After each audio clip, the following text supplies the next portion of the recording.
जतिसुकै स्ट्रगल गरे पनि मेरो बाल्यकालदेखि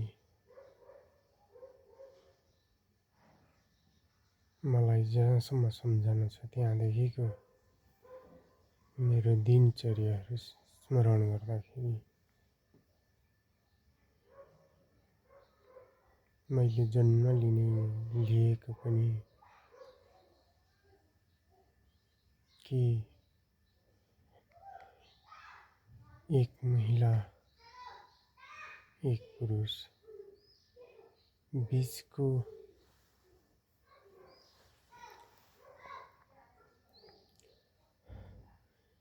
एक महिला र एक पुरुष बीचको दुई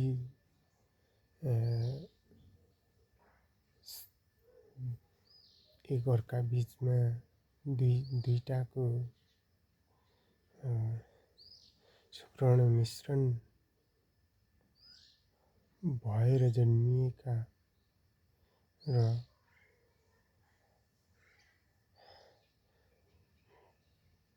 भन्ने मलाई लाग्दैन कि मैले जन्म लिँदा नै मेरो रगत र मेरो मस्तिष्कहरूमा ब्रेनमा भगवानले मोती र मध मिश्रण गरेर बनाइएको भन्ने लाग्छ। जति सङ्घर्ष र जति मेहनत जतिसुकै दुःख गरे पनि आज यसरी हप्तौं भइसक्यो बेडमा पल्टेको औषधि खानेसम्म औषध पिसाब टुट्ने कि मैले कोही कसैमाथि गुन्डागर्दी अपराध लुटपाट चोरी डकैती गरेर अहिलेसम्म बाँचेको भन्ने मलाई लाग्दैन। यदि छ भने पनि त्यो यो देशको जो कुख्यात अपराधी हत्याराहरू संरक्षण हेर्ने एउटा कानुनले मलाई यतिखेर कैद गरिसक्थ्यो र त्यहाँ मेरो रेकर्ड हुन्थ्यो। त्यो पनि छैन र मैले अहिलेसम्म गरेको पनि छैन, गर्न पनि नपरोस्। तर जीवनसँग मैले अब हारेँ कि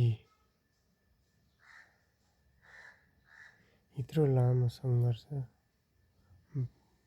स्ट्रगल र मृत्युको मुखबाट पनि म बचेर यहाँ आउँदा सम्मको अवस्थामा